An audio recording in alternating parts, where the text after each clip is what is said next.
The man said it to the pharmacist in a voice just low enough to believe no one else could hear. "Don't tell my kids I'm here." He said it the way people say things they have rehearsed because they knew they would need to say them. Quietly, carefully, with the particular controlled steadiness of someone managing the distance between what they feel and what they show. The pharmacist, a young woman in her 20s, looked at him with the uncertain kindness of someone who doesn't know what to do with that information, and said she wouldn't. And the old man nodded and turned back to the counter to wait for his prescription. And the pharmacy at the Ridgecrest County Walmart in Harlan, Wyoming, continued its ordinary afternoon business around him. Nobody else reacted. Nobody else had been close enough. Or close enough in paying attention. Cerberus had been paying attention. He was sitting in the aisle behind Logan Holt, and he had gone still in the specific way that meant he had heard something that required Logan to hear it too. Before we continue, tell us where you're watching from in the comments below. If this story touches your heart, please subscribe and follow it all the way to the end, because what Logan found out about why that old man was hiding from his own children is one of the most quietly devastating things we have ever told on this channel. We read every comment, and we want to know how far this story reaches. Logan Holt, Staff Sergeant, United States Marine Corps, retired, had been in Harlan for 7 months and had been going to the Walmart pharmacy every third Thursday for his prescription refill, because the schedule of a man living alone with a service dog and a project list is the kind of schedule that organizes itself around small regular appointments. If you let it, and Logan had let it. He was 37 years old, built with the spare, load-bearing economy of someone whose body had been used as equipment for 12 years, and who maintained it now out of habit rather than intention.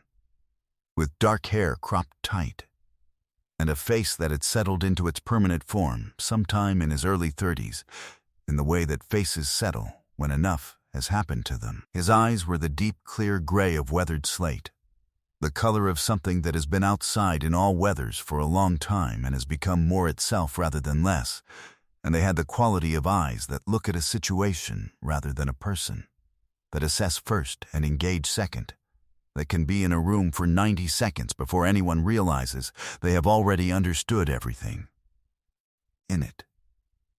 He was not a man who drew attention to himself.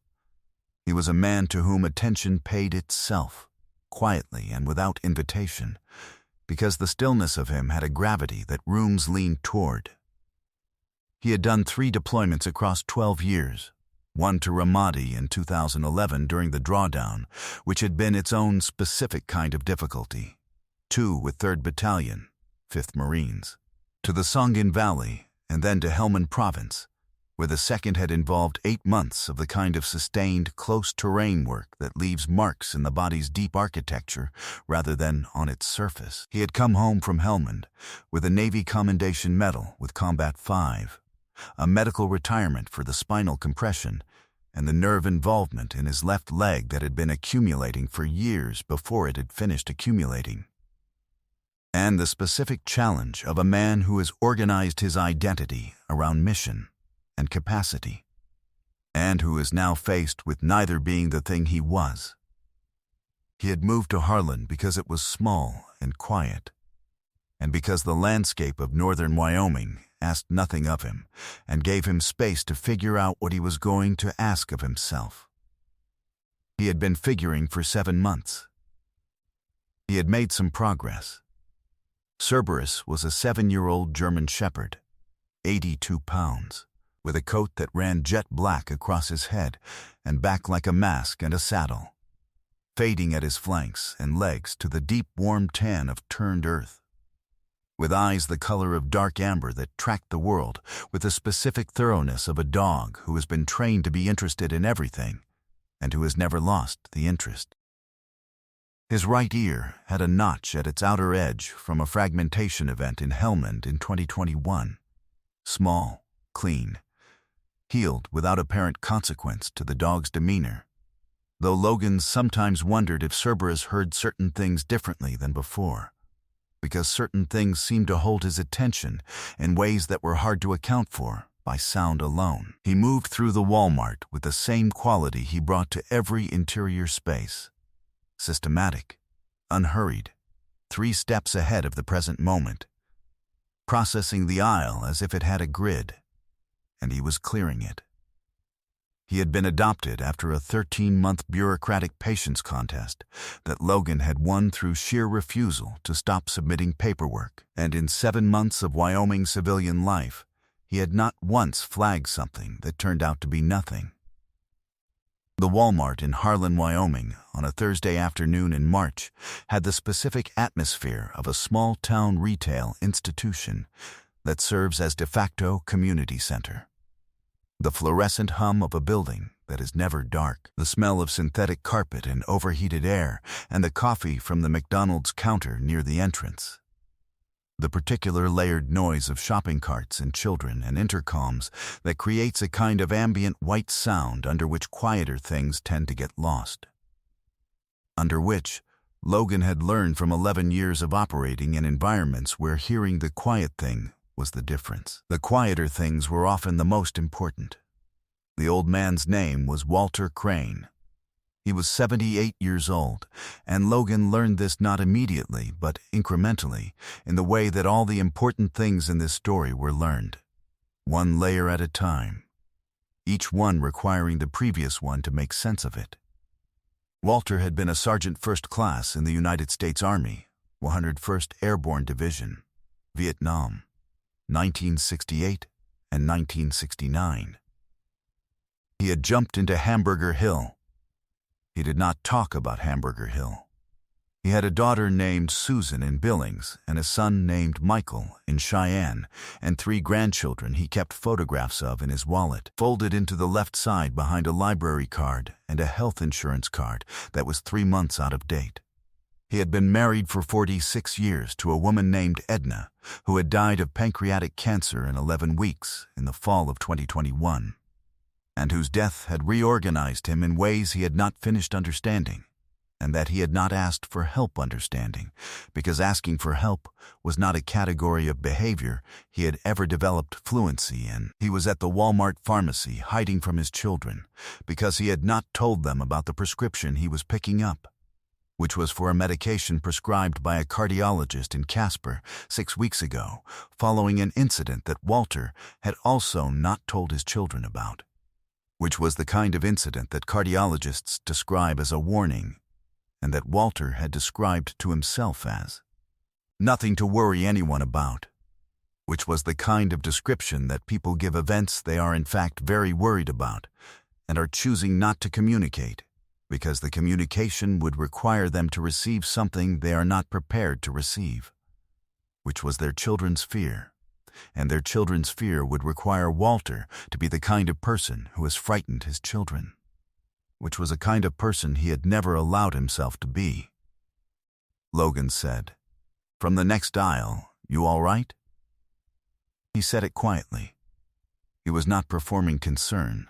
He was not leaning in. He said it the way he had learned to say things that might be taken wrong, without pressure, without claim on the answer, with the specific conversational neutrality of a man who has asked difficult questions in difficult places and learned that the asking is most useful when it carries the least weight. Walter turned and looked at him. He looked at Cerberus, who had come around Logan's heel and was now sitting a few feet from Walter with the dark amber eyes open and steady, and his body angled slightly toward the old man in the particular way that meant he had made a decision about this person. "I'm fine," Walter said. He said it with the automatic fluency of a man who has said it so many times that it no longer requires engagement with the question. Logan nodded. He did not move away. Walter looked at Cerberus again. He looked at the notched ear. "He's been somewhere," Walter said. "Yes, sir," Logan said. "Helmand, you?" "Vietnam," Walter said. 101st. They stood in the Walmart pharmacy aisle for 40 seconds, in the particular silence of men who have said 2 words and communicated considerably more. And then Walter turned back to the counter, and Logan waited with him until the prescription was filled. Because leaving before the prescription was filled seemed like a form of abandonment that he was not going to choose. The prescription was for metoprolol. Logan knew what metoprolol was for. He had been prescribed it himself after Helmand for a period, and he knew what it was for without asking and without making Walter explain it. He said nothing about it. He said, instead, that the McDonald's coffee near the entrance was terrible, but that it was hot, and that he had 40 minutes before he needed to be anywhere, which was true, and which was an invitation that required nothing of Walter except to say yes or to say nothing. Walter said nothing for a moment. Then he said, 20 minutes. They drank terrible coffee at a small table near the McDonald's counter, and Cerberus lay under the table between them, and Walter talked about Edna first.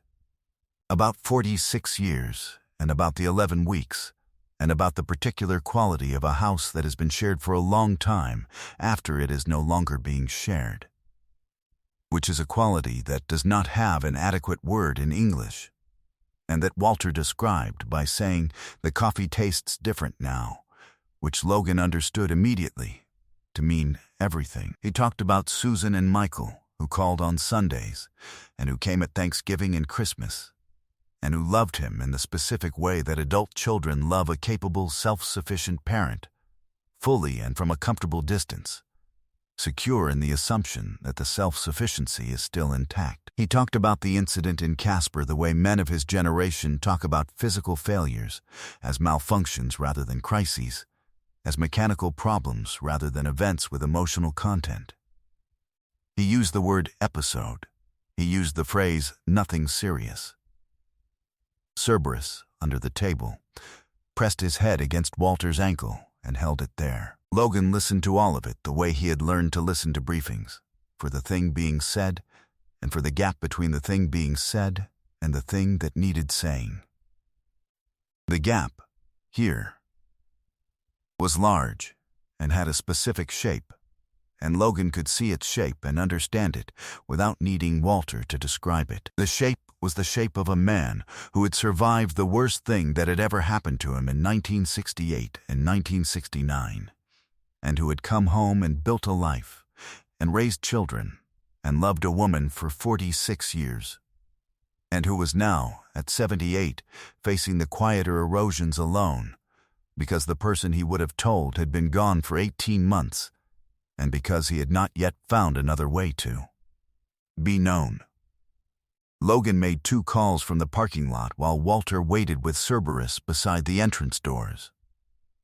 The first was to the Veterans Health Administration's patient advocate line in Casper, where he gave Walter's name and his VA identification number, which Walter had shared, with the particular trust of a man who has decided to trust something, and asked to be connected with the coordinator for the 101st Airborne Veteran Cohort Services Program, which he knew existed because he had read every program listing at the Harlan Veterans Resource Center in his first week in town, which was the kind of thing he did.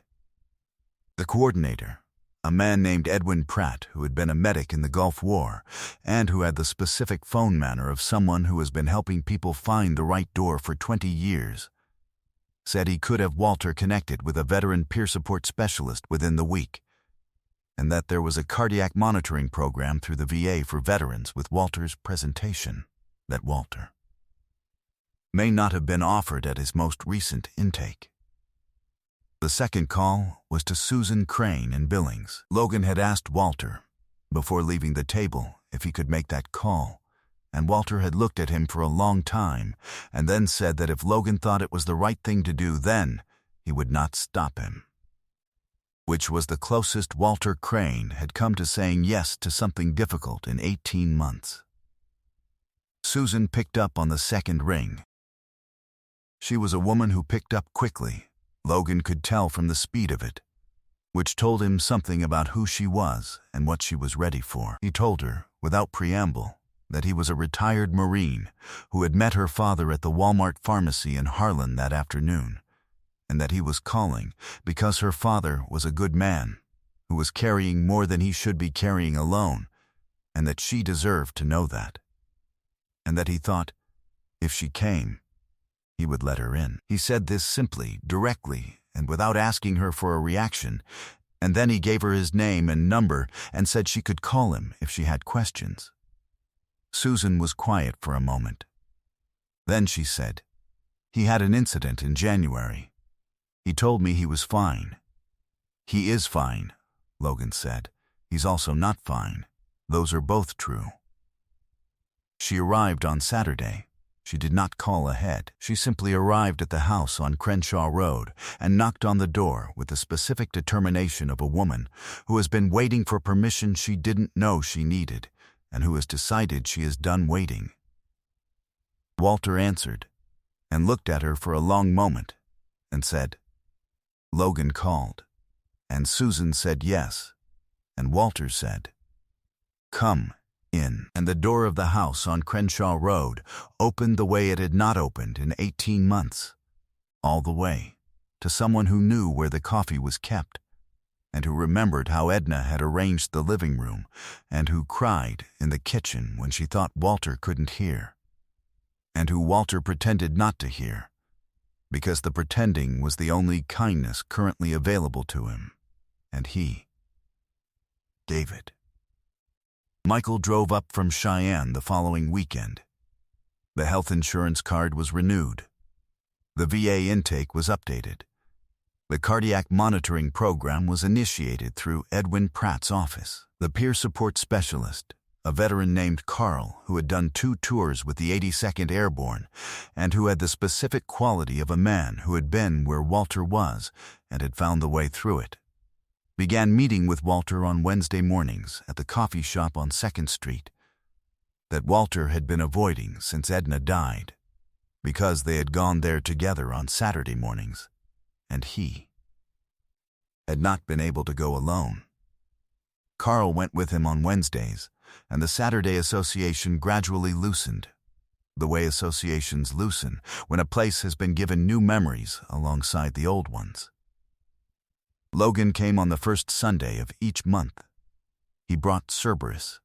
Walter had taken to calling the dog Bear, which Cerberus did not appear to find insulting, and which Logan understood to mean that Walter had decided the dog was his in the particular way that people decide certain things are theirs, not possession, but belonging.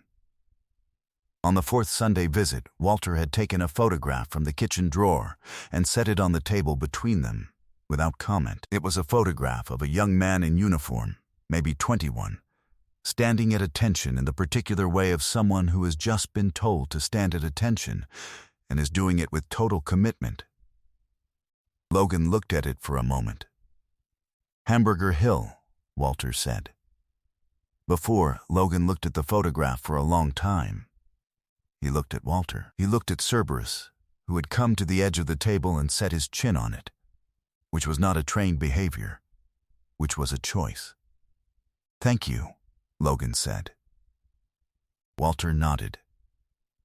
He picked up the photograph and put it back in the drawer, and they drank their coffee, and outside the house on Crenshaw Road the Wyoming spring was coming in off the mountains the way it comes in Harlan. Suddenly, and then completely, as if it had been planning to arrive for a long time, and had finally decided this was the morning. 5 months after a Thursday afternoon in the Walmart pharmacy in Harlan, Wyoming, Logan Holt sat on the back step of his rental house in the June morning light, with Cerberus in the yard investigating the early summer grass with the specific interest of a dog who considers every new season a new data set worth processing from the beginning. The nerve involvement in his left leg had not improved and was not going to improve, and he had stopped expecting it to, and had found that the stopping was its own kind of relief. Walter came on Sundays. Susan called her father on Tuesdays now, in addition to Sundays, and Michael had begun calling on Thursdays, so that Walter's week had a structure to it now that it had not had before. A structure built of people who knew where he was, and who were keeping track Carl was on Wednesdays. Logan was on the first Sunday. The house on Crenshaw Road was not a house where a man was hiding anymore. It was a house where a man was known. Sometimes miracles don't come from the sky, but from the aisle of a pharmacy on a Thursday afternoon, from a dog going still beside a prescription counter. From the willingness of one person to say 3 words to another person, and then wait without walking away. God does not ask us to solve the loneliness of the people around us. He asks us only to hear it, to hear the things said quietly to a pharmacist that was not meant for us, and to understand, with the help of a dog who knew before we did, that it was meant for someone, and that the someone might be us. Walter Crane survived Hamburger Hill in 1969 and 50 years of silence about it, and the death of the woman he had loved for 46 years. And what he needed was not rescue. It was the specific ordinary miracle of being heard, and then of being found by people who had not known he needed finding.